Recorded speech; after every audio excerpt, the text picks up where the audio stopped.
Bill Hughes, October 11th, 2018.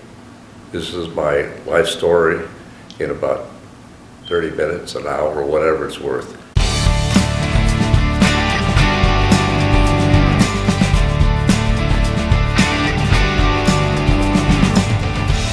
Anyway, the kids asked me to do this, the grandkids did. Kayla's over here helping me out.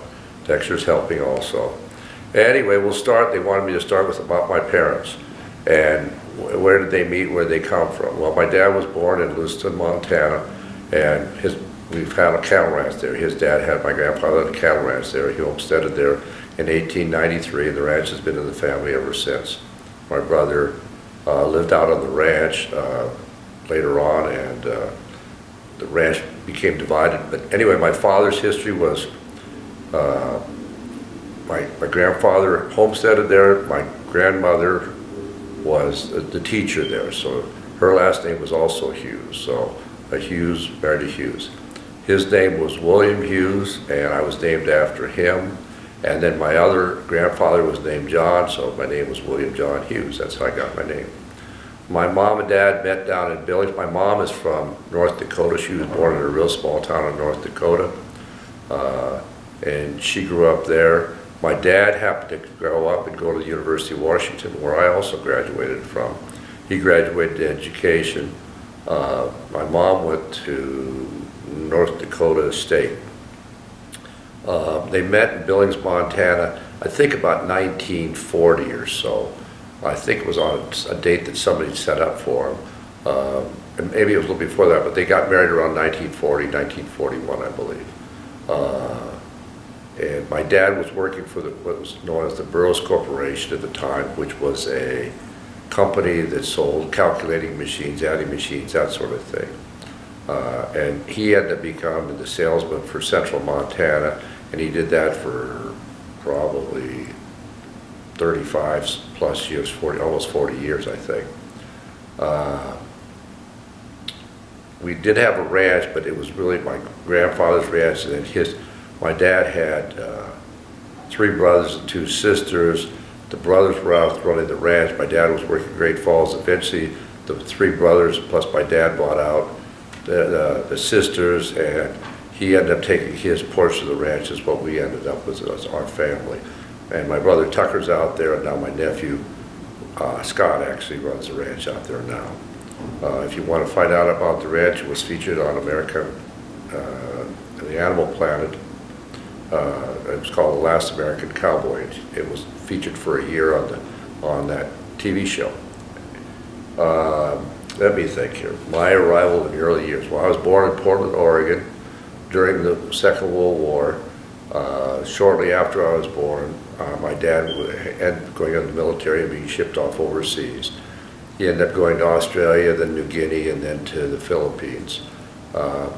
During that time, we moved back to Billings, Montana to live with my grandparents on my mother's side.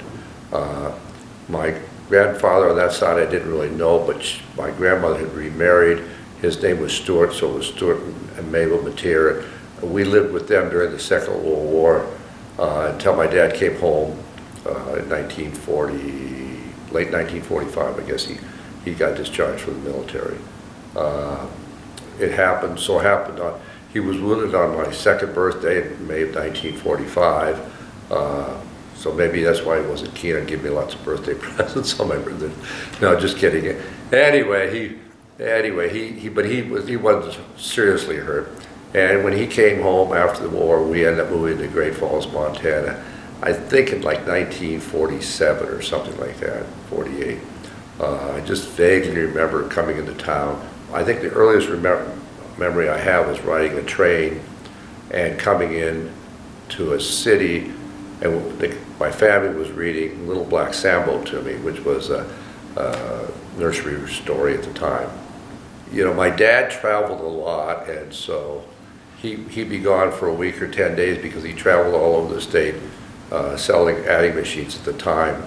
Montana, there was no branch banking in Montana, so every town had to have their own independent bank type of a thing. So he'd go to each town, big or small. Most everything in Montana was small. And try to sell them equipment. My mom was a homemaker. I have two younger brothers, Doug Hughes and Tucker Hughes. And Doug was probably named after Douglas MacArthur. And Tucker, his real name is Gerald Curtis, and he was named after relatives. So I grew up assuming that everyone was always named after somebody. I couldn't believe that people just made up names, and they did not, have a basis for those names. They just liked the name. I thought that was different. So I grew up in Great Falls, Montana. I went to Roosevelt Elementary School. I originally lived about 2.5 blocks away or so, maybe 3 blocks away from the grade school. And of course, when you grow up, you think that's how the rest of the world lives. They only live a few blocks away from everything. I can remember going to school. One of the first things I recall is going to school. I've told this story many times. Going to school when I was ready to go to kindergarten. And I can remember my parents sitting and talking, and my mom saying she was going to take me to kindergarten. And my dad said, well, he's old enough to go to school now. So I can remember going to kindergarten by myself, and then I can remember standing there, and all these great big people, mainly all ladies, standing there, registering their kids at the school. And finally, the teacher looked at me and she said, well, where's your mom and dad? And I go, well, they didn't come, they just sent me. And she goes, oh, you poor child. And I can remember thinking to myself, well, my folks talked about this. They knew I was old enough to go to school by myself, so off I went all by myself. And I think that was kind of the tradition of the family, really, that my dad always assumed that, we were old enough to kind of take care of ourselves and we should work independently and grow up independently that way. But I went to grade school there. I went there for 6 years. I had a lot of friends from grade school. A lot of kids lived in the neighborhood. We're kind of middle class. You could walk home for lunch if you wanted to. And I think that's just generally what I always did, actually. And it was a pleasant place to be. Great Falls was a town of about 35, 40,000 at the very most. And we had 2 high schools, a Catholic school and a parochial high school. So after being in grade school, I used to play baseball at the time. And back in those days, we didn't have an organized setup like Little League. What we did was the city had a thing where you just go out and put your own team together and then you'd play. So if you were in 4th grade, you just sign up a bunch of other 4th graders and you go play.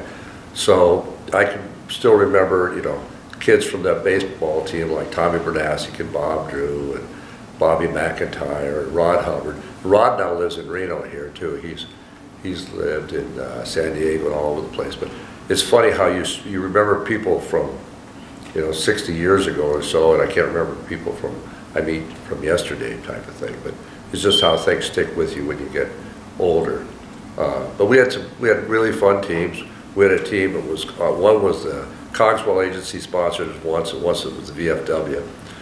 The team that was really fortunate was sponsored by Super Save, drugstores and grocery stores, because if they won a baseball game, they'd go to the store and they'd give them a free ice cream cone. We thought that was so cool. We missed out on all these freebies type of thing. Then after that, I went to middle school. My best friend at the time was a fellow by the name of Bob Drew. Bob was about 6 inches taller than me at the time, and he still is about 6 or 7 inches taller than me, probably a little more than that. I think he's 6'9" or 6'10" now. So if you see pictures of him from a grade school on, you'd see everybody was kind of this height here. And then there was Bob that was always about that much taller. Looking back at the pictures, I couldn't believe he was that much taller. But people ask us if he was my older brother all the time because of that. So I go, no, we're just friends. So I went to Paris Gibson Junior High, was there for 2 years, then went on to high school, went to Great Falls High School.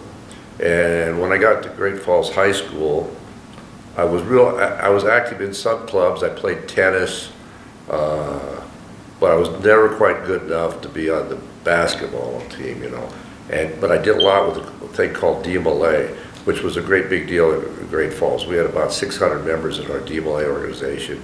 We had our own building where we had basketball courts, had bowling alleys, had a shooting range, had pool tables. And so I got real active in that, and I became the master counselor, which was kind of the leader of it, by the time I was a senior. So we played intramural sports through that because we didn't have them in the high school. I bowled in bowling leagues,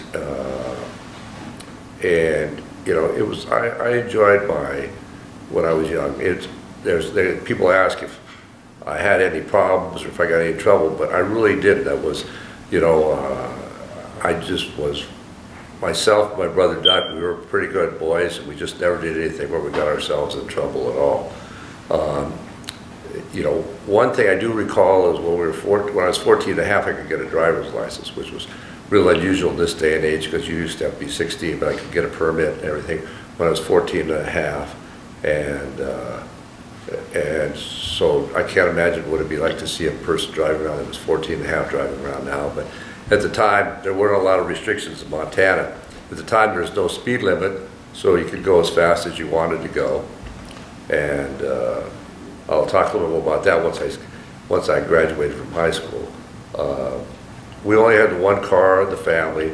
One of the things that was great for me was I had a room of my own down in the basement. So my brother had a share room that was about, I don't know, maybe 9 foot by 10 foot or something like that. In fact, they had trundle beds, and if you opened the trundle beds up, you couldn't open their door to get into their bedroom type of a thing, in or out. But I had the downstairs basement room, which I thought was just humongous at the time. And of course, when you go back, my brother and I went back about 30 years later, and you kind of go and say, man, this house is a lot smaller than we recall. Of course, we were a little smaller at the time, but anyway, we moved when I was in 5th grade to another house, but it was only about a block and a half away or something along that way. But the original house we were in was only 2 bedrooms, so there was myself and my 2 brothers. We just shared a room. Other thing that occurs to me that I remember doing is building forts. And it was really kind of neat. I take all these old planks on and build things up, and I built them in, I turned them into a fort. So I had one fort that was about this high, then I put something else on top of it, make it a little higher. It got to be 3 stories high. It was probably only 10 or 12 feet in the air, but you thought at the time when you were like 4 or 5 years old, you were climbing the mountain type of thing. So I always liked to build things. I guess I always liked to hammer and build things. So I built that in the backyard and played with my brothers. So anyway, let me see. One of the humorous things, my dad he had a decent sense of humor about himself, where he was pretty easygoing about things. But he was always real hardworking and everything. But I never saw him move really fast, except once when I was a kid, probably 8 or 9 years old. They got some fireworks, and he thought he was going to be clever in the neighborhood and shoot some fireworks. And they fired off a Roman candle, and all of a sudden it goes flying into the neighbor's yard, and things catch on fire. That's the first time I'd ever seen my dad run in his life. So that was kind of amazing. My dad was real stocky. He's built like, my brother Tucker's built very much like my dad. Doug and I are not so much. So anyway, we're all a little heavy, but we're not built like as stocky as my dad. So anyway, I talked a little bit about the DMLA and how active I was in that. I enjoyed that a lot of nice guys in that, and just did a lot of different things. I can remember we had a newspaper, and I can remember editing the newspaper and thinking about how you just develop a skill set when you get young that you don't realize you're going to use when you get older. But one of the things that helped me to do was, both in the college level, but even my professional work now, it helps me write letters and edit things, and I take more time to make sure it's absolutely correct, as opposed to just writing something and not reviewing and not editing it properly. Let's see, we did have a pet. The pet's name was Scamper. Back in those days, there was no dog leashes, there was no fences, there was nothing. The dog just ran out in the neighborhood. In fact, like I said, you look back on things and you say, animals used like to fight like cats and dogs, and that was true. I mean, if there was a cat in the neighborhood, the dog would attack it, and vice versa. Nowadays, they all seem to get along, so I guess they're better trained anymore, type of thing, or maybe their food is shared better, or whatever it is. But anyway, so we had a dog, and I remember almost the entire time from the time I was about 9 or 10 years old until, I went away to college, type of a thing. In high school, I played a lot of tennis, and so I played in the state tennis tournaments and in high school tournaments and that sort of thing. Like I said, I wasn't a great athlete by any matter of means, that's for sure. I like to participate in basketball and different sports. I didn't play much golf then. It was an expensive sport to play. Didn't ski because couldn't afford to ski, and I really didn't have any good friends that skied. most of my friends in high school were more scholastic oriented. They were, I'd say, my best friends in high school were a year or two old, well, they were a year older than I was, Butch Hathaway, Jim Cole, and those guys. So I used to run around with them quite a bit. They went off to college, but probably the closest people I stayed in touch with were, we had a second year physics class, and we had about, I think, 20 or 22 people in it.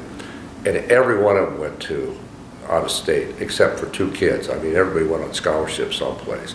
We had one boy went to MIT, we had 2 people go to Caltech, we had one person go to the Naval Academy, one person go to the Air Force Academy, one person go to the U.S. military. So it was just a real interesting class. It was taught by a guy by the name of John Stefanoff, and when I went back to my class reunion, you know, you associated with those people, and you all remember being in his class together. He taught at Cal, or he graduated from Caltech, and why he migrated to Montana, I'm not quite sure, but he had his master's degree from Colorado State, and he was just really a great guy, really positive, really fun to be around. And when I took physics in college, you never had to go to class because I knew everything.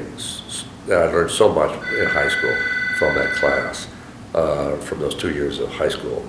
But I was a decent student, not a great student, but I was probably right around the 10% of my class. I think I got a Heisey. They had these Heisey scholarships where they give you $50. You couldn't get more than, you could get one year, then you couldn't get it the next year, then you could get it the next year. And so I got 2 of those. They were $50. That was a big deal at the time. I know everybody kind of laughs about $50, but it was a big deal.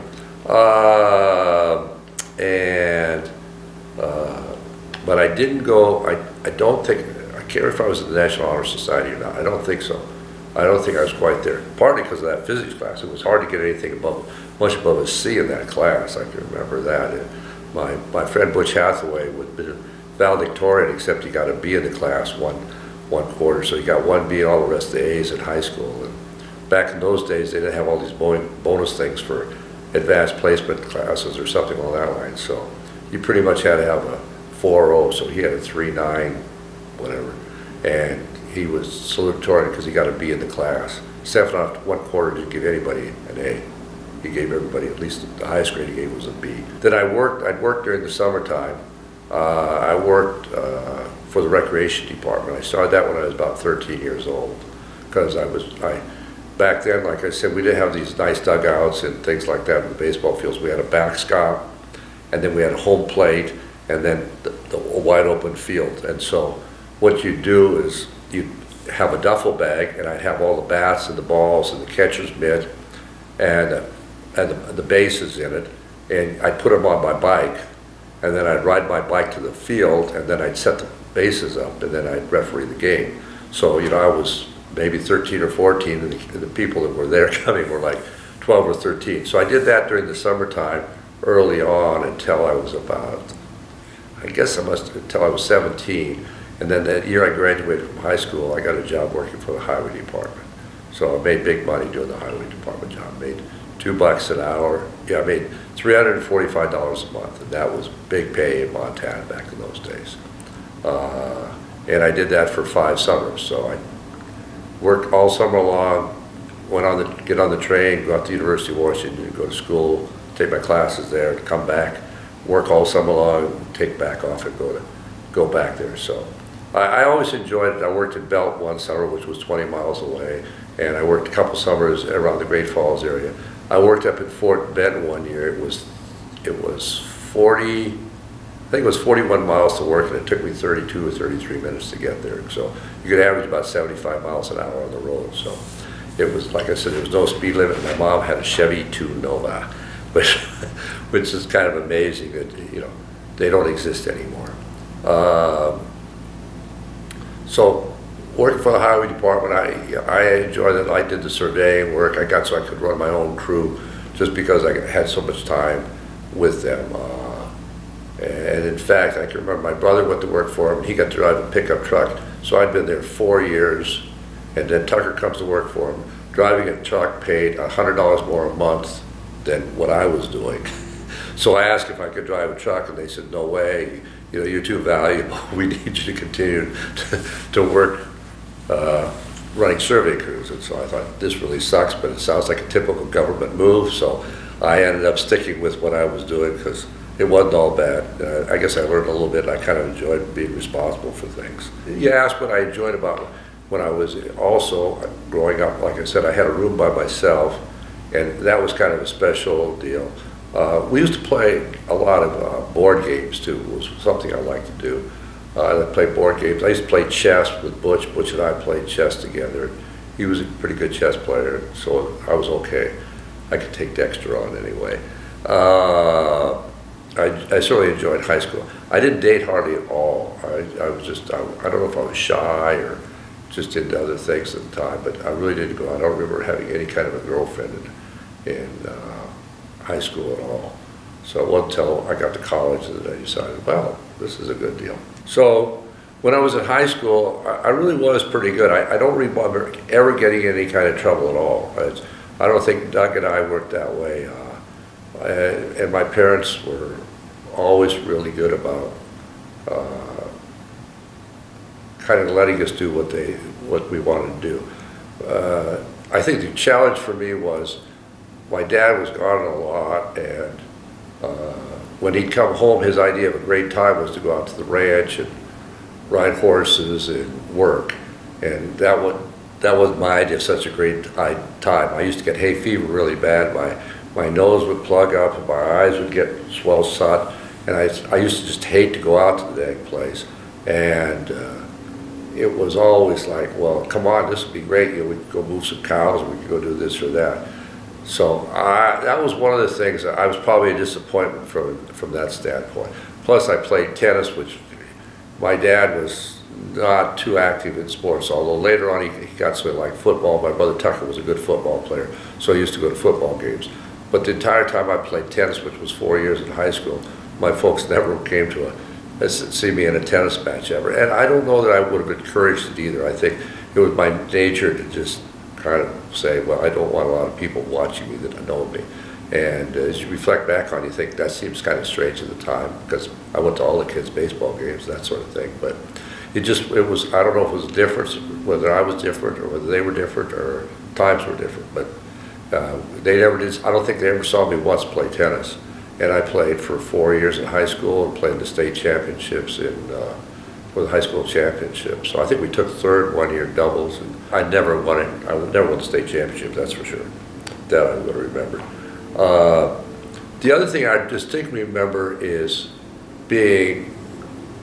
wanting to sleep in as late as possible, and being a pain for my mother that way, because my mom would want to get me up and get me kind of going, and I'd go, well, is my breakfast on the table? Because I didn't really want to get out of bed until I knew I could get up and get ready to go right away.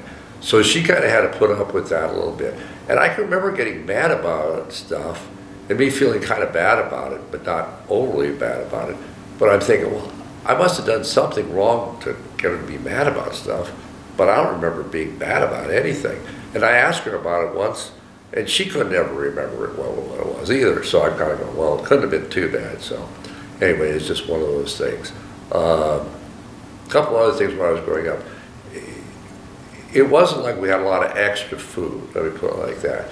You know, like if there was a family of 5 of us, and so if we were having rolls, we'd have like a dozen rolls would be fixed. We each got 2, and then there'd be 2 extras. So it was always a little bit of a decision who got the extra 2. And Mom sometimes would only have 1, so then it was okay, because then there was 3 extras, and that was one for my brothers, myself, and me.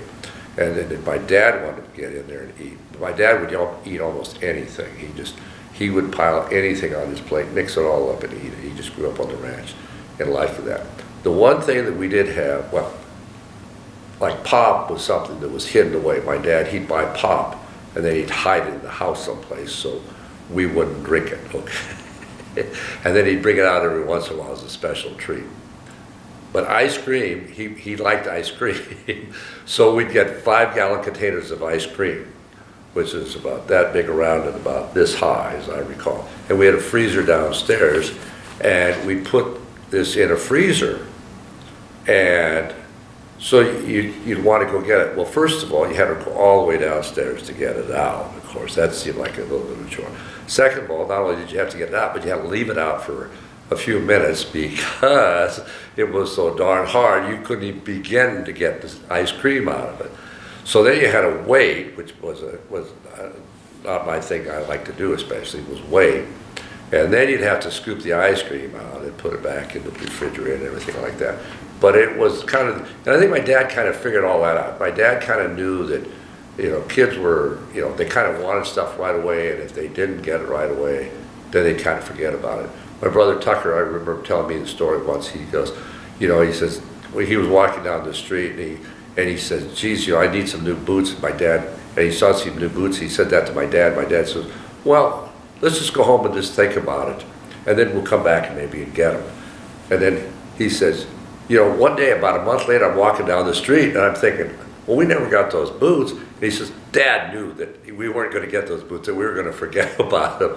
But that was kind of my dad's way. He wasn't real spendy, let me put it like that. But we always felt cared for, and we always ate really good. Thanksgiving was really great. Christmas was always great.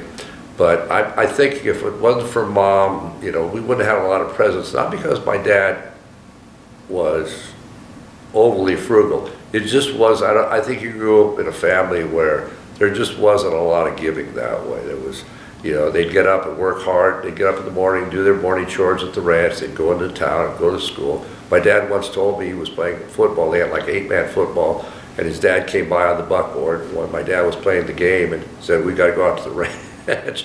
The cows are loose or something like that. My dad just walked off the field and went right, got on the buckboard and went in town. Back in those days, I don't know when they got a car out at the ranch, but he was in a buckboard at the time. And my dad was born in 1908, so he was probably 12, 15 at the time. So anyway, we really got along with our parents pretty well. I think we always respected our parents very much. They weren't overtly demonstrative about showing caring and loving, and I try to get better about that as I've grown older, because I just think it wasn't our nature to be touchy and feely, that type of thing. And I think one thing that Harry's side of the family did was really well.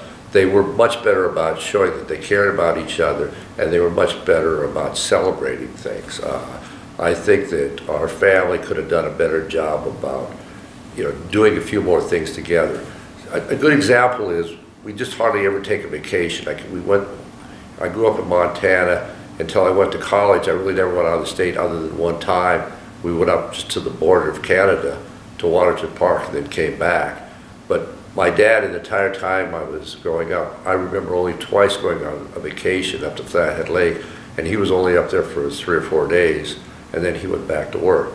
And I sort of relate to that, saying it's kind of missing things. I think people today are much better about doing that with their kids, their grandkids, but I've tried to improve upon doing that, just because those are the memories that you have. It's the everyday stuff that's important, but it's nice to have special memories of special trips. And I think both Greg and Allison are really a lot better about that than I am, about doing things with their kids, about taking trips and doing things, than I ever was. Okay, well, next I guess I could talk about my college career. It was long and somewhat eventful. That's because I kept changing majors and I enjoyed college a lot. So it was, I was no rush to get through. I started out thinking I was going to be an architect, which is why I selected to go to the University of Washington, because they had a great architectural school, probably one of the top 2 on the West Coast. And I was fortunate to get accepted because I had okay grades, but not great grades. But it was hard. It wasn't an easy school to get into necessarily. At one time I thought about going back to Cornell, where a friend of mine had gone to school. But I decided I'd rather go to a bigger city, stay on the West Coast, and it was a little closer to home. It really didn't have any plans. My dad happened to go to college there, but it turned out that we both graduated from the same university. So I go to school there. To give you some idea of my dad's sense of independence, they catch the train out of Shelby, Montana to go to college. So I sign up, I get accepted for college. I go get on the train with my stuff, and I arrive in Seattle, and of course we've not made any plans for me to stay anywhere, and I have nowhere to go exactly, so I'm 18 at the time, trying to figure out what I'm supposed to do. So I ended up going to the university. I ended up going to the student union building. There's a post office there. I go see the lady at the post office, and as I reflect back on that, I think to myself, why in the world would I have gone to the post office there? But anyway, they directed me sort of, so I ended up going over to the dorms because I was going to go through Rush. So I go through, I get in the dorm, I get signed up for Rush. So I go to visit different fraternity houses, and I'm thinking, I just don't have any connections here whatsoever. This is going to kind of suck because I really have made absolutely no plans whatsoever. And it's typical of my family. I mean, they put me on the train, sent me out of town, and off you go. Good luck, son.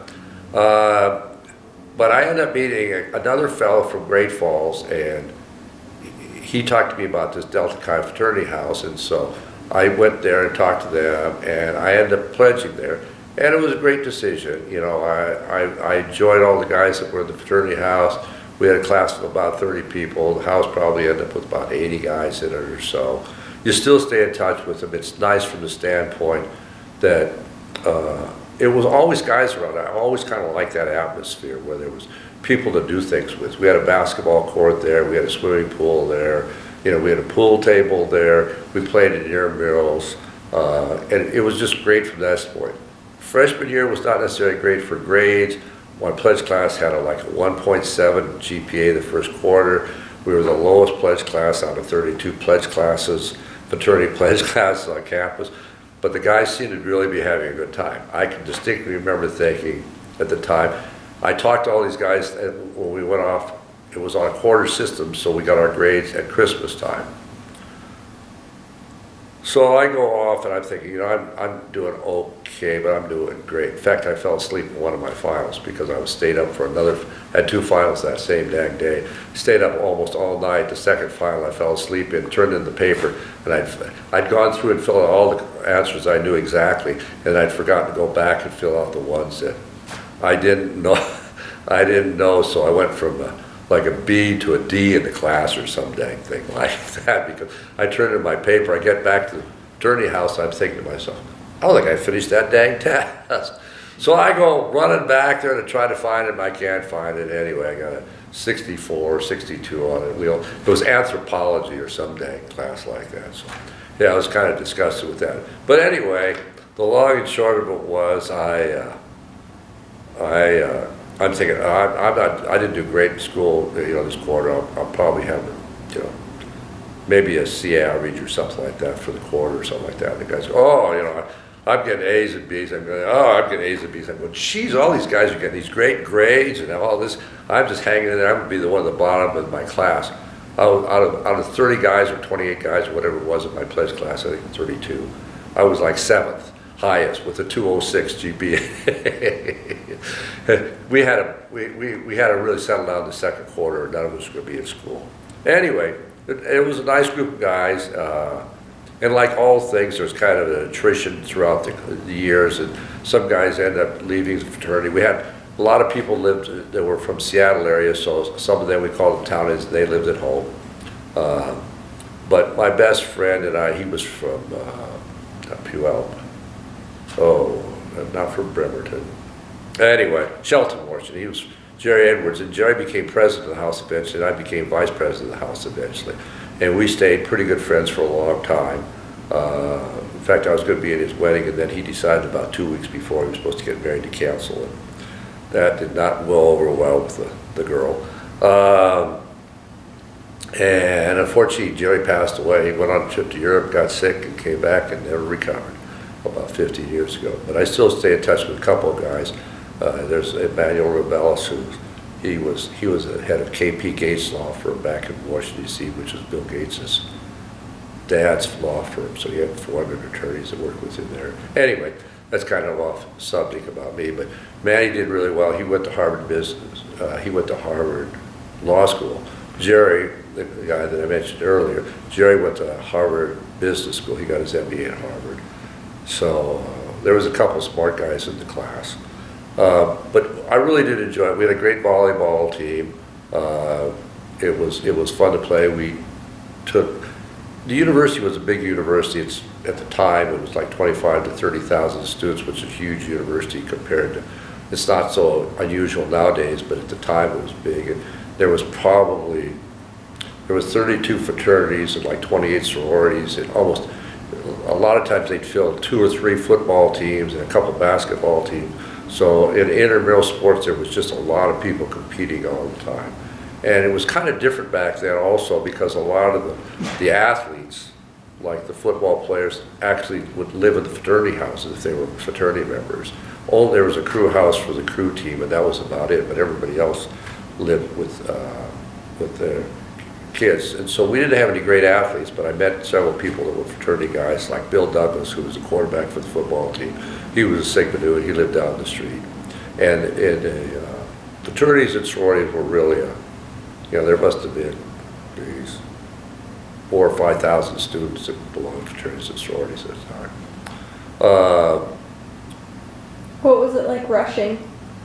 Well, Rush was interesting, like I said, because you'd go and talk to different people, and they'd meet you, and they'd let you kind of know what their fraternity was about, whether you'd fit. And the challenge for me was, I can remember distinctly feeling kind of on the outs, because I really didn't know anything, and people would ask you about certain things, and it would have been nice if you'd been said, well, I was president of the student body, or I was a boy, or I did this or that. And I was also kind of reluctant to be outspoken about what I liked or what I was proud of or what I accomplished, I guess. So there was a tendency for me to, not that I have that many outstanding attributes, but for me to understate them. And so I kind of felt like people were nice to me, but I didn't always feel like I was going to fit well, or I didn't feel like I didn't have a great chance. And so I think if I hadn't run to this one place, I probably would have just dropped out, gone to the dorms, and then kind of come back afterwards and maybe rushed through again, just because I hadn't connected with anybody really. There was 1 or 2 other places I thought were okay, but I wasn't really enamored with. So, and like I said, it really turned out fine. I was always happy that I was in the fraternity. I stayed active in the fraternity, and all your friends from high school, from college, were all guys that I met in the fraternity house type of thing. So, how much did it cost?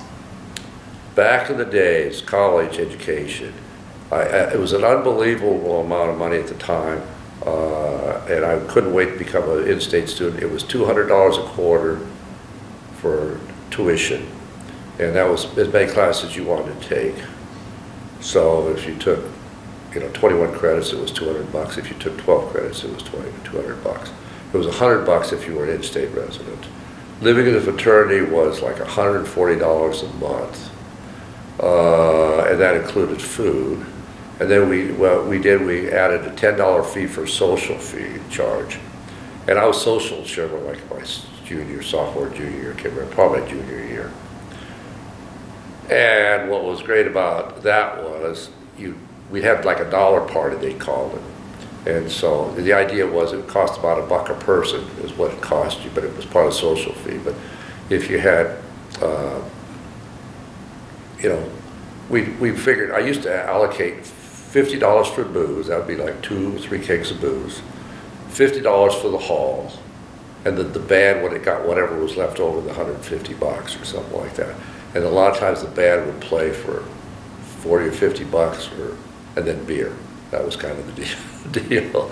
So, and we had some great parties, and I mentioned Manny Rebellis, and I told him about this. Manny, he was only 20 at the time, but once the police came out, we were out in the sticks, it was called Kirkland, and we were having it like a BFW hall or someplace like that. It was way out in the sticks, and the sheriff's department shows up.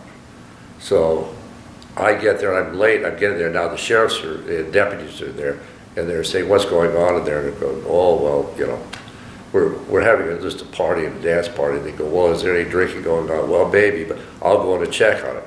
So I go in and get Manny. Now, Manny's only 20 years old at the time, but Manny looks about 45 years old at the time. He looks today like he did then. He hadn't aged at all. He always looked old. Now he looks young. Anyway, he comes out, and Manny being the BSer that he was, he comes up and talks to deputies saying, officer, I'm just telling you, I'm kind of responsible for this, and there's just no way we're allowing any minors to be drinking in there. And he explains to them in real good detail about how that should be. And they says, okay, well, we just can't have any minors drinking. We go, perfect, great. So that was the end of that. So they just let us go, and I had too much to drink that night. I distinctly remember that. We double dated. I was double dating in a TR3. Do you know what that is? It's a little tiny sports car. I didn't have my own car at the time. So she was in the back seat, and there was three of us kind of jammed in the front of the sports car. Anyway, yeah, we had too much to drink. I don't even want to go into that story. But I will, no, I don't want to go into it. Was, I rolled out of the car when the guy opened the door up. I fell out of the car into the gutter. It was been raining out. I'm laying in the damn gutter. And I'm going, this is ridiculous. And it was, all the girls had to be home at 2 o'clock if you were under 21. And apparently this girl was. She was Kappa Kappa Gamma. I remember that. I'm laying there, and all these people are walking by, and I'm laying in the gutter thinking, oh, crap. I try to get my leg up on the curb, and I'm thinking, oh, this is just way too much trouble trying to lift my leg up onto the curb from out of the gutter. So some people came out, and they pushed me back into the car. They got her out of the car, and I'm thinking, oh, wow, that didn't work out really well. Probably not going to be very happy about that. I'll have to call and apologize later on. I don't have any idea how the guy drove us home, but I just know that in today's day and age, we would all been probably in jail. So, yeah, I called her up a couple of days later, the next day, and started to apologize, and she said she was surprised I called because I'd gotten so drunk.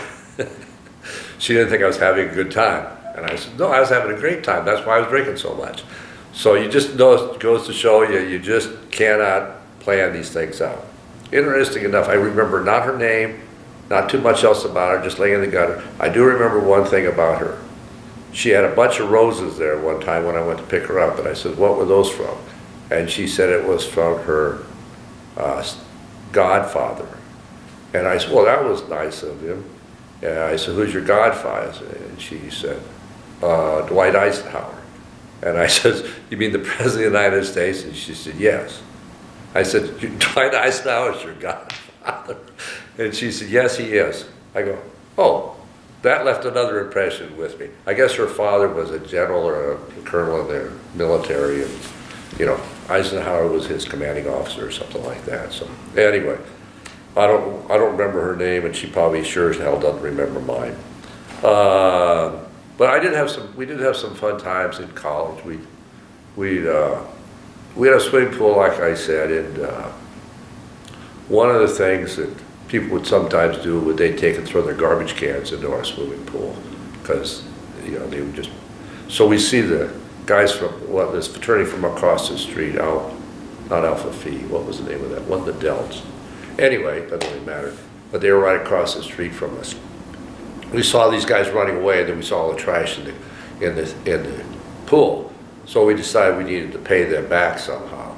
So about 4 o'clock in the morning, we went over to their fraternity house, and we decided to take their hoses, and we turned the hoses on, and then we just put them in their front room. Back room, and just let it run, So I don't know when they figured it out when to shut the water off, but it might have been a couple hours later. So it was all okay. It was all kind of fun. We had water balloon fights. The best thing we did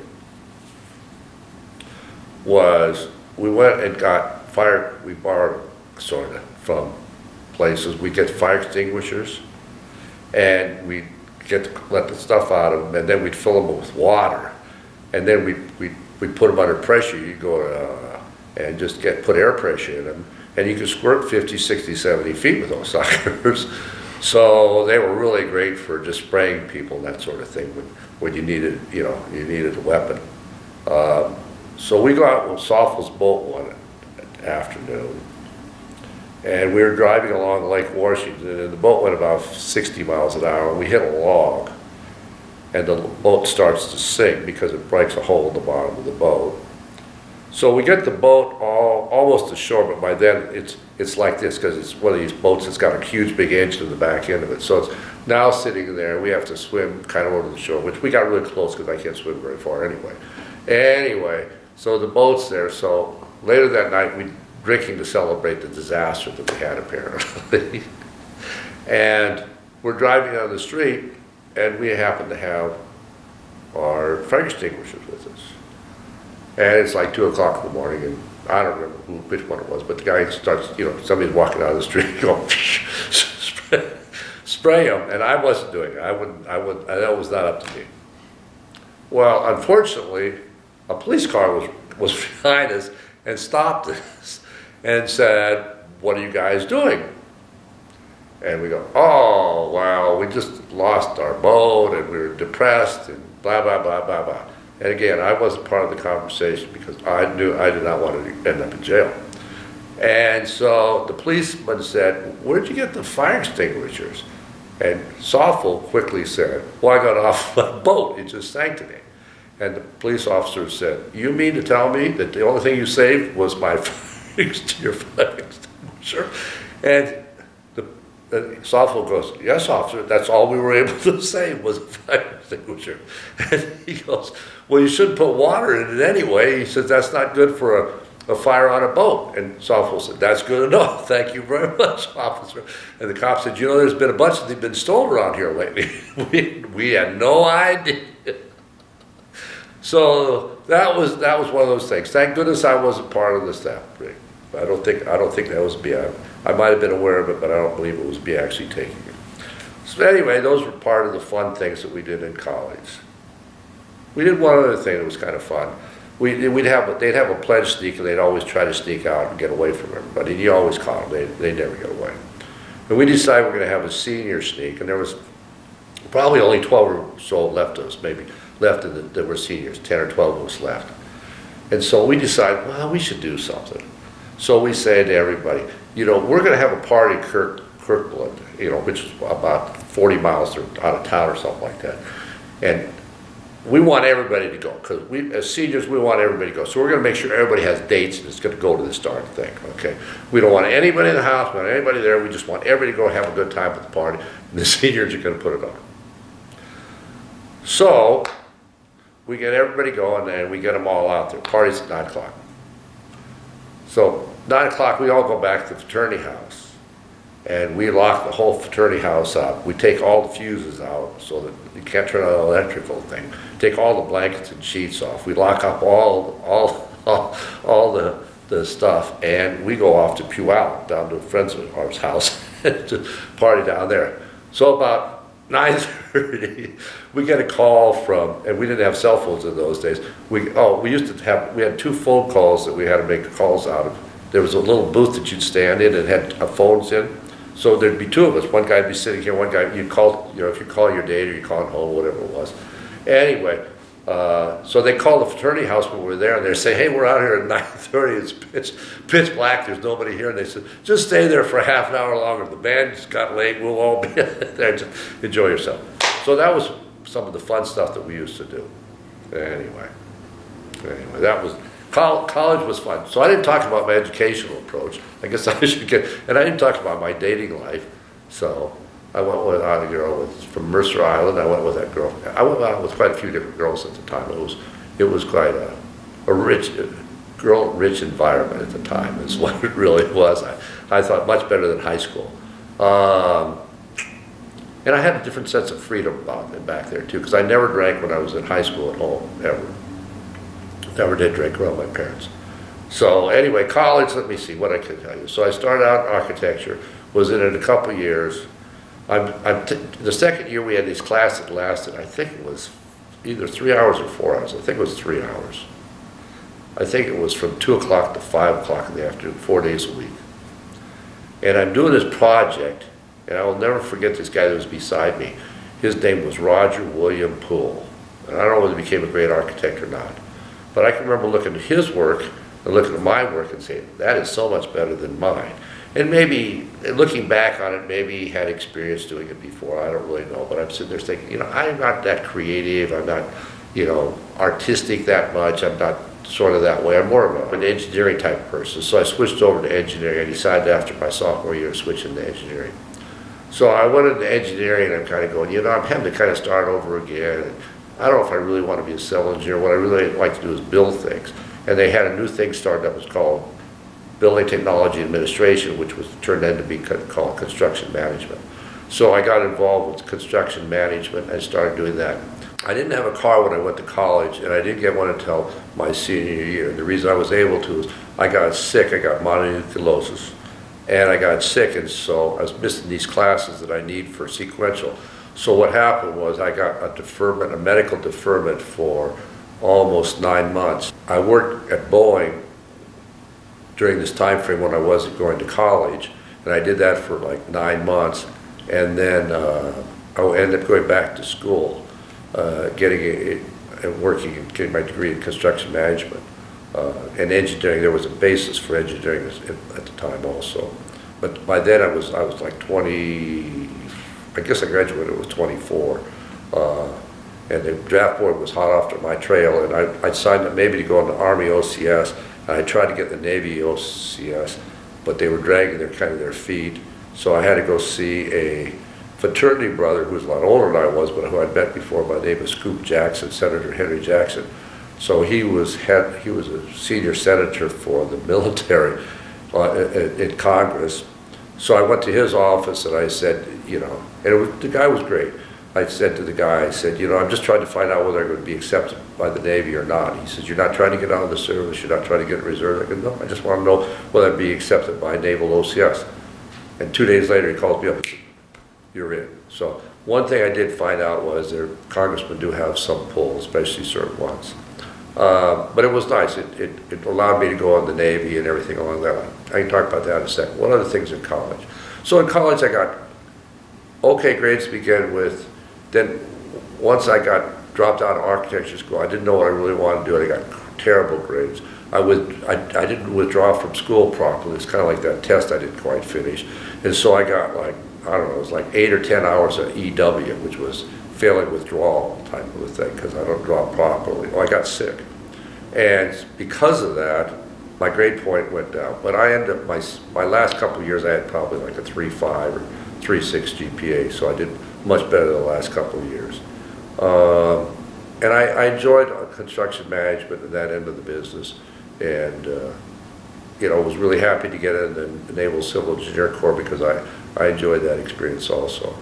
After once we left the fraternity house when I was 21, after that I lived with Jerry Edwards and another friend of mine, and we lived together for a little while.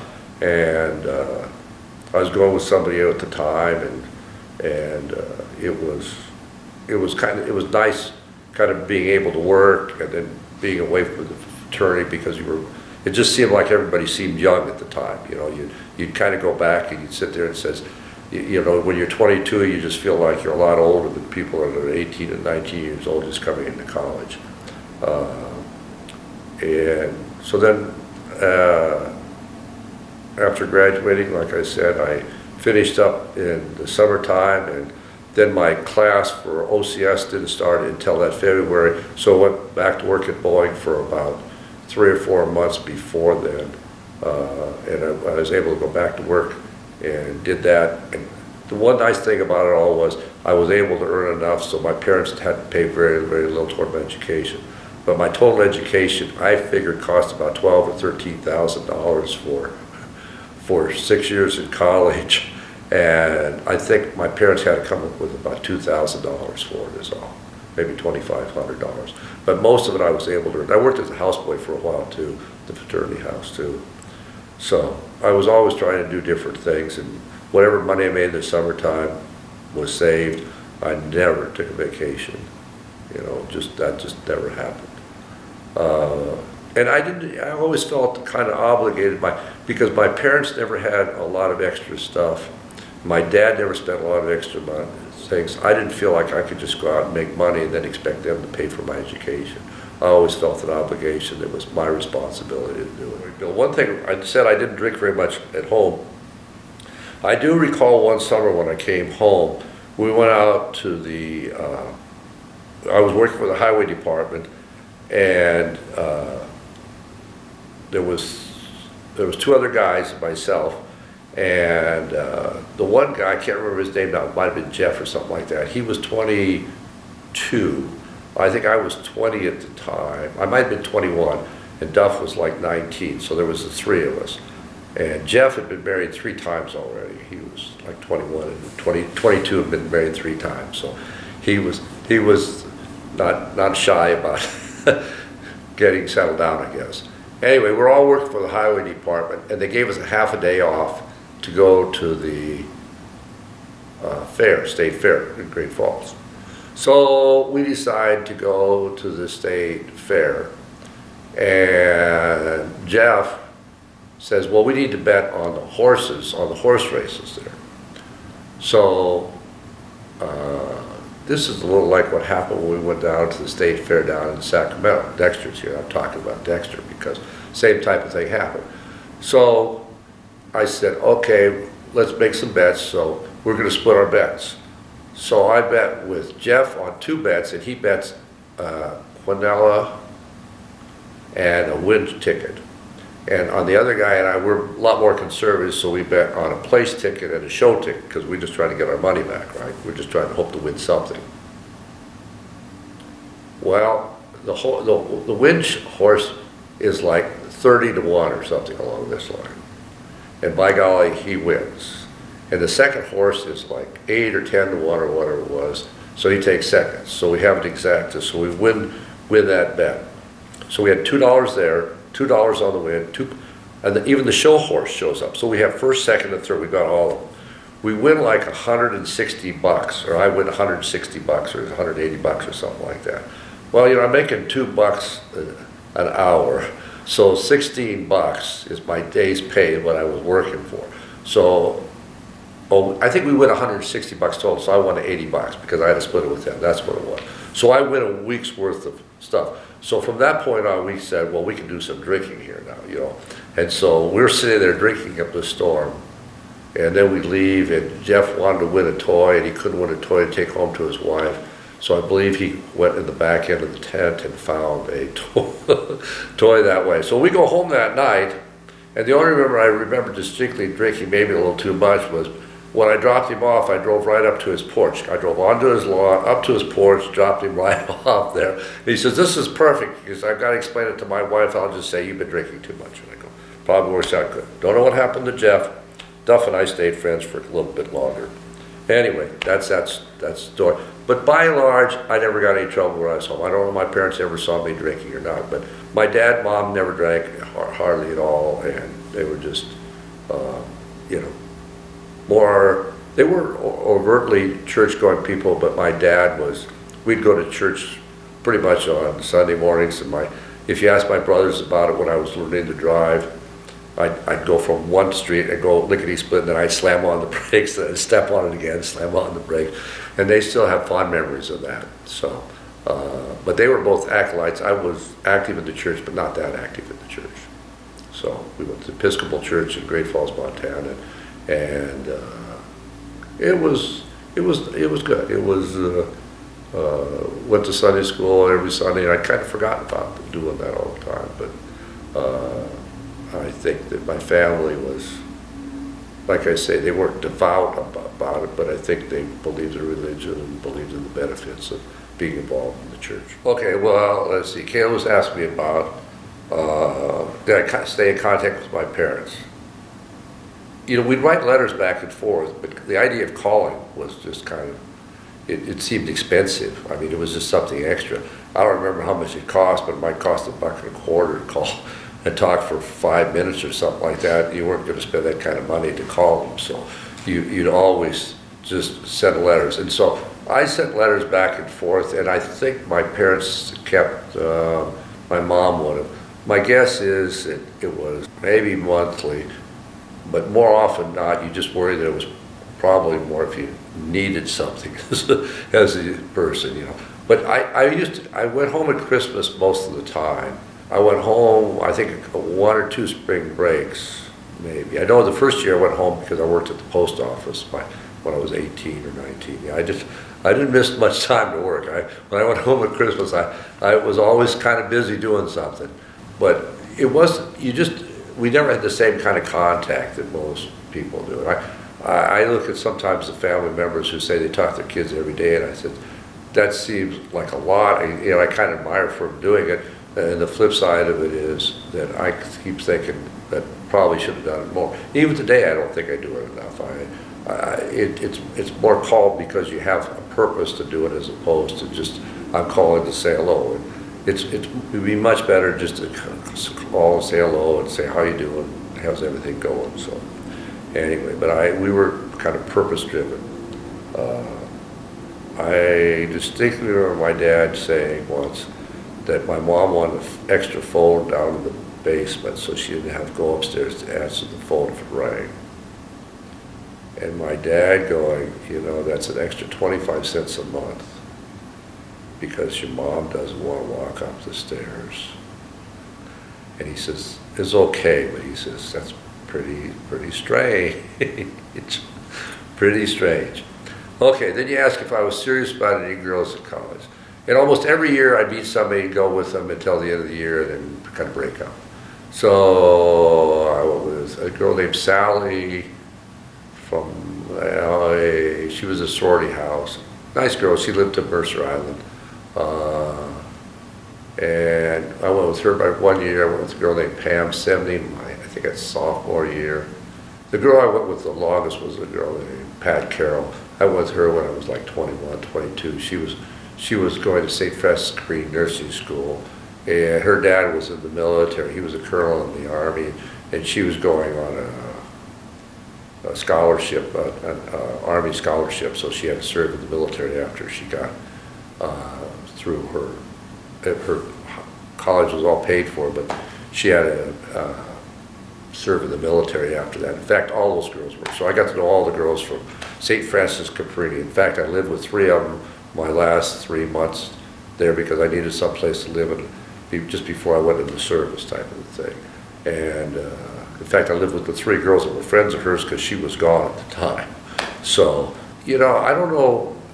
She was probably the only one I really thought about marrying. I was trying to think of other people I went out with. It just doesn't pop in my head now. Almost every year I went with somebody for a while. And I didn't have a car until I was really a senior. And I really didn't have a bunch at the fraternity house. I'd skipped that 1 year, and so I was like 21 or 22, and by then I was just getting ready to move out of the fraternity house. But I did have it my 1 year because I do remember everybody loading in to play volleyball one time, so I definitely had it at the fraternity house. But it was, from a social life, college was kind of fun because we'd have exchanges and parties, and it was a time you just couldn't sit around. You'd have these different events coming up, and you'd say, okay, I got to get a date for it, rather than just being passive and not doing something about it. So you reflect back on it, and I don't know if I'd recognize the person today, but I've got photographs of the people from a long time ago. I'll have to share those with some people here so you get some idea who it was. And if I went back and looked, I could go look at my old fraternity pictures and say, oh yeah, there we go. Okay, so we were just talking about my jobs and then before I go to the military. So what happened, let's see, from the jobs over my career, I really haven't had very many different jobs. When I was my young teenage years, I worked for the city of Great Falls, working in the recreation department. And then when I turned 18, I was getting a job working for the highway department. And I really didn't have any connections out there, but I knew it was a good job. It was hard to get jobs in Great Falls. And so I'd go out there, and I said, I hear you're hiring this summer, you're hiring kids that are going to go to college. They said, yes, we are, but we don't know when we're going to hire them. And so I said, well, when should I come back? And they said, well, we can let you know, or you can come back and check tomorrow. So the next day I got there at 8 o'clock the next morning, and I said, yeah, they told me to come back the next day. I might be interested, I might be able to get a job working here. And they go, well, we still don't know yet, we'll let you know, or you can come back again and check with us again.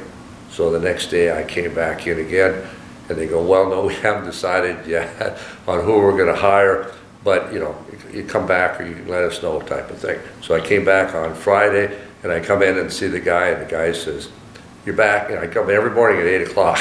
I'd be there right at 8 o'clock.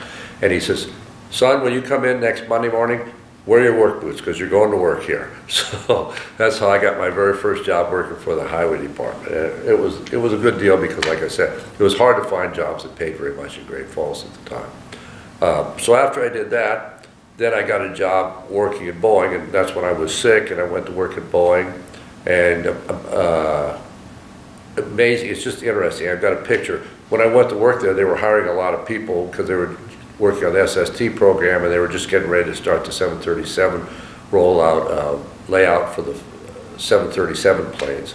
And interesting enough, I've been there about a month, and a guy comes in the office one day, he says, shows me the Boeing magazine, he goes, see, this is you right on the cover. So they had about 40 people there, and they had one centered right on me. That was the focal point, saying, hundreds of new people being hired at Boeing type of thing.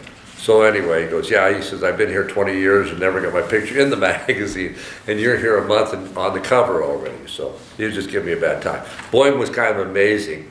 I would say it was a room that had 400 people or 500 people in the room at least at desk, all working there. And they were all engineers, all doing engineering type of work.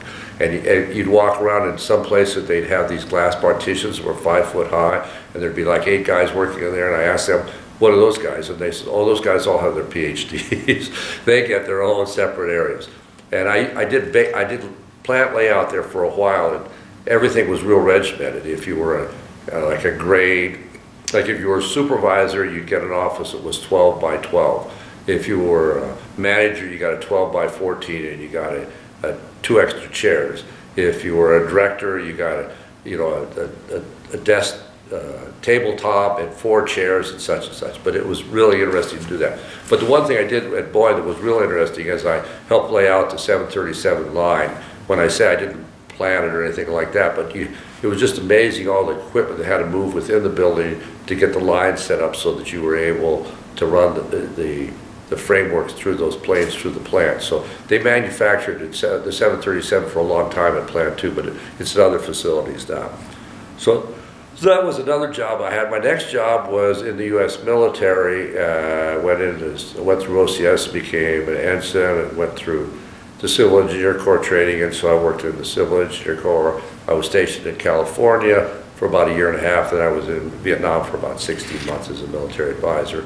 Then I moved, when I came back to the United States, I came to Reno, and I didn't know anybody here really, but I went and started looking for a job. I thought I'd go skiing, and I went to see a contractor in town because I got out earlier than I expected, and he said, Harris is looking for somebody to handle their work. I went down and talked to Ken Archer, and he sent me to talk to Bob Martin, I believe, or somebody else. Anyway, they hired me to work there. I'd been in town like 10 days, so I got a job right away to go to work. And I worked at Harris for 28 years, and then I got an opportunity to go to work at the pepper mill, and I've been at the pepper mill for 18. So it's been actually 19 years. So that's kind of my career, how it's unfolded. I really have not had a lot of different types of jobs. I've had a lot of different careers within my gaming career because I handled construction work for a long time. Then I handled gaming operations and facilities for a while. Then I got into marketing and casino marketing, and kind of like an old advisor anymore. But I'll just talk a little bit about my military time. I mentioned I got accepted. I went in February 1968 back to OCS. I was back there. It's 17 weeks. It is an amazing experience for people when they go through this. It's like every month there's a new class that would come in. It felt like you'd done a year's worth of college in each one of those months. It was just absolutely amazing how much they crammed into everything. You know, you got up about 6:30 in the morning and you were busy until 10:30 at night or something like that. You had a half an hour of free time. And the most, of all the things I'm most impressed with was the quality of the people that they had going through OCS.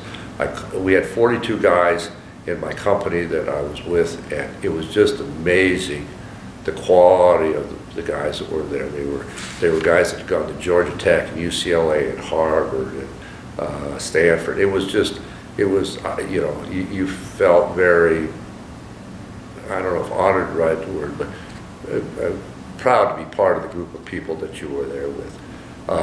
Most of them were line officers going to line school. I was going to civil engineer school from there. So after 17 weeks there, I went to Port Hueneme to civil engineer school. I was there for, geez, I think it was 3 months. Yeah, that's about right. Probably about 3 months, 3.5 months. I was there going to civil engineer school where you study public works, construction battalions, and new construction work.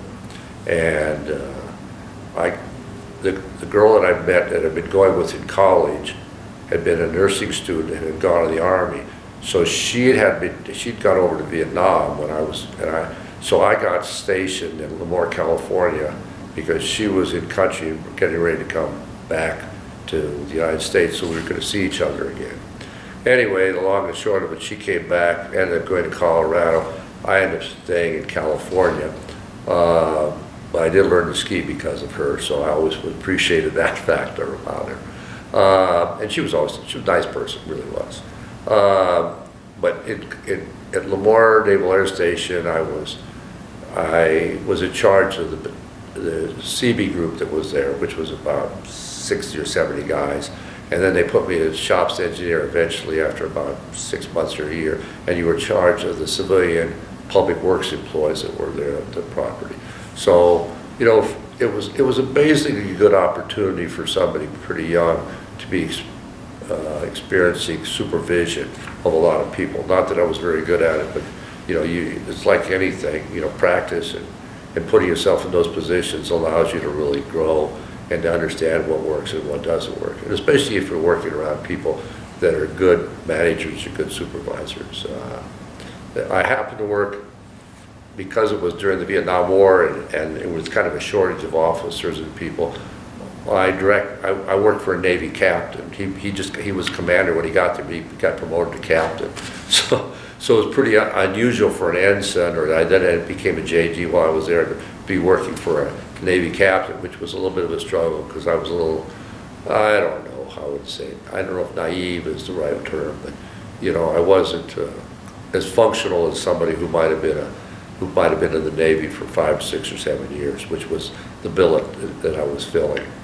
So I was there for a while. I became good friends with a guy named Don McLaughlin.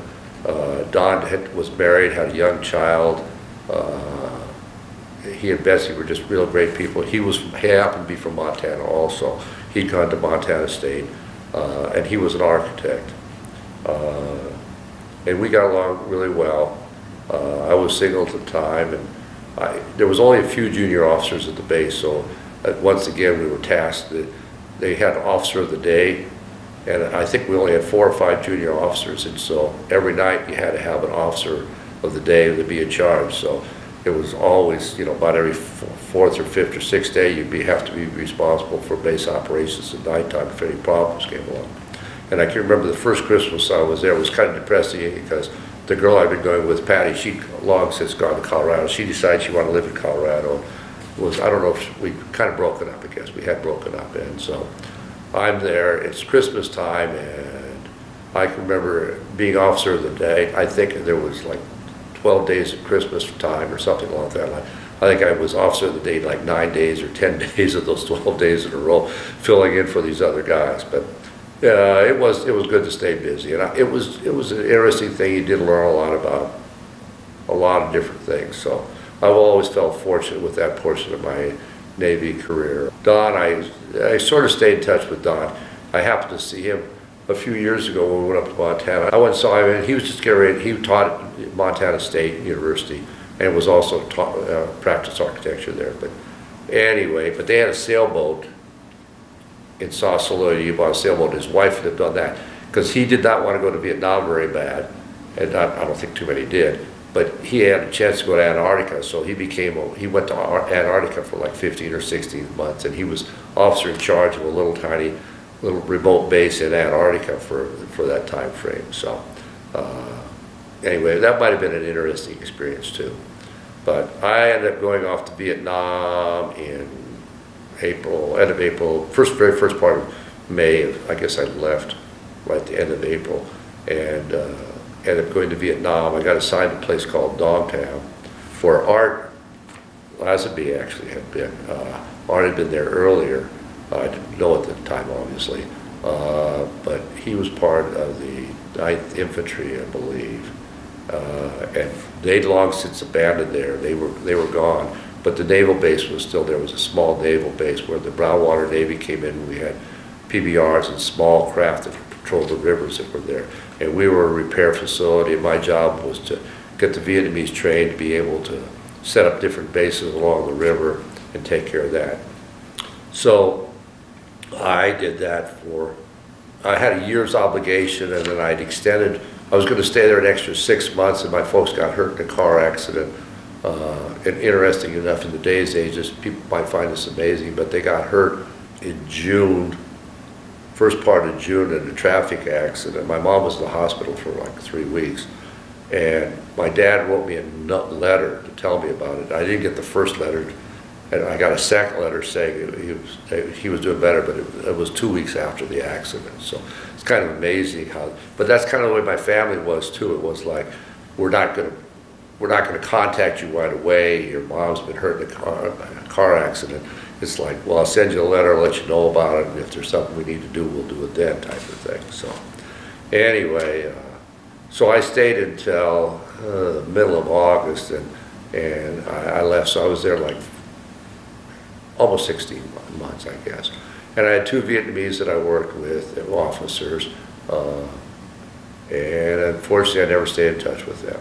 But it was, the Vietnamese I had there were nice. They're all training in trades, and so I had people that were going to be electricians, they were going to be construction mechanics, they were going to be steel workers, they were going to be builders, and I had about 75 Vietnamese, I'd say, at the time, and about a third of them could speak some English, could speak very little English, but could get by kind of understanding, and about a third of them could speak absolutely no English whatsoever.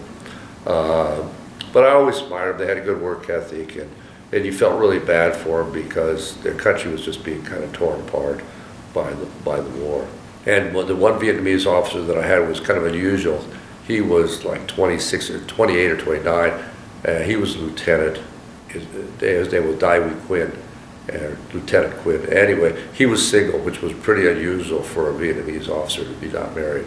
So he and I'd go up to Saigon together sometimes and kind of tool around. It was always amazing because we'd be driving there at 11 o'clock, 10:30, 11 o'clock at night. There's just so much traffic during the daytime, and there was absolutely nothing at nighttime. And we always carried our weapon with us, but you felt relatively safe. We wouldn't travel on the roads at night, but in the city you would. And at the camp I was at, when I first got there, got mortared a lot. It was called Mortar City, actually, because it came under attack. And at the base I was at, we had a fair number of officers.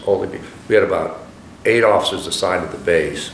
We had a repair officer, a commanding officer, admin officer, public works officer, myself, supply officer.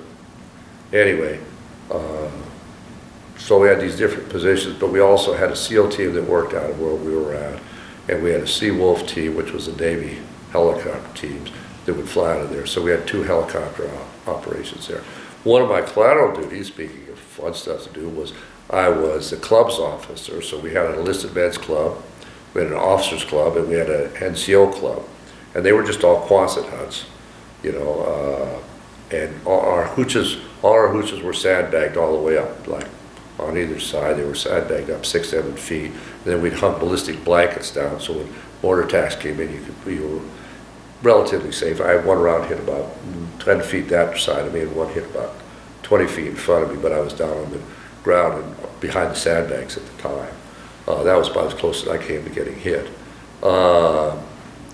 But I mean, they'd come in and they'd land in the front where our vehicles were parked, and they'd flatten every single tire of your truck and everything along that line. So it was kind of amazing looking at it. But as a club's officer, it's kind of fun because Miss America came there. So she shows up one time. There was like 5 of them. You know, I'll make it up: Miss California, Miss Iowa, Miss America, Miss Tennessee, whatever it was. So everybody would go up and say, "Hi, I'm from Tennessee," or "Hi, I'm from Texas too," type of thing. You go, yeah, like they really know the difference, and they were really nice. They looked kind of worn out. I shouldn't say it like this, but they were coming in on a helicopter.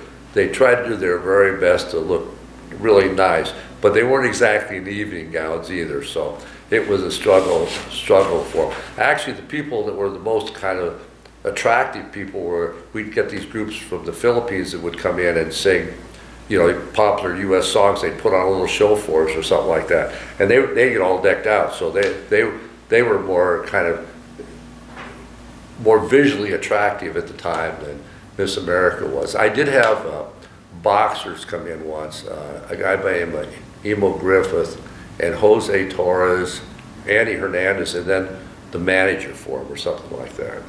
And it's just, so they come in at about, and they were supposed to go out early that evening. They typically would fly in during the day because we didn't have problems usually during the day. Very seldom, maybe 4 or 5 times when I was there did we ever have any rounds come in during the day. And but they were supposed to fly out at night. They'd come in and pick up the helicopter at night. Well, for some reason their helicopter got delayed or didn't get in there, so they had to hang around. So I kind of forgot about the incident. I'm down in, it's 20 years later. It's literally 20 years later. I'm down in Tempe, Arizona at an embassy suite. And we're out eating on the patio where you kind of have the common breakfast. And I see this one guy, and he'd just been on TV, and it was Jose Torres. And he'd been on not 60 Minutes, on Nightline, talking about Muhammad Ali because he was friends with him and he knew him. And he was a real articulate guy, I can remember thinking at the time. And I says, so I go up and I says, hi, my name's Bill Hughes, I saw you on TV. And he goes, oh, thanks, you know. And I says, you're not going to remember this, but, you know, I met you when you were in Vietnam. He said, oh, yeah, I made 2 tours over there. And I go, yeah, when you came to our base, so I says, I remember you kind of got stuck when you got there. We couldn't get you out. And he goes, I remember that. He said, yeah, we couldn't get out. And he says, and then you took me back to some club, and he says, there were some rounds that came in, and he said, we'll be fine in the officers club. And he goes, yeah, I remember that distinctly. And then he said, we started to go out to get on the helicopter to get out of there. And he says, there was fighting going on. And I go, oh, yeah, there kind of was. And he says, yeah, they had all those green things going up. And I said, oh, yeah, they had green tracers. The Viet Cong used green tracers. And they had red tracers going down. I go, oh, yeah. So he explained the whole thing to me. And I said, I was pretty amazed by it. I was pretty impressed that he remembered all that. But anyway, so that's my story of glory. Yeah, it was interesting that he sort of updated me on that. So now I can tell a good story about it. I'm not exactly sure if that's exactly how it happened, but that's how he recalled it. So that's how I recall it. But by and large, let me see, I had one little disaster. I didn't have any of my guys get hurt, none of the Vietnamese, none of the American troops I had there. I had one guy, we were going to load we got sent a crane for some unknown reason. Well, it was there already. It was all broken, beat up. So they said, ship it out, send it down to Vinh Long. So we had a Vietnamese boat come up and do it. It was on a Sunday or something along that line, and the other officers were gone, so I think I was the only officer there at the base. And I was running around doing other stuff, and the guy that I had driving the crane was his engineering aide, but he graduated in architecture, but I knew he could read. So I had him study another book. We didn't have a book on how to run that crane, but we had another book on another crane. So he read a book on how to run cranes just generally. You know, it was a motor crane that had a truck in front of it. And so he learns how to operate this thing. His name was Hand. I remember that, his name was Hand.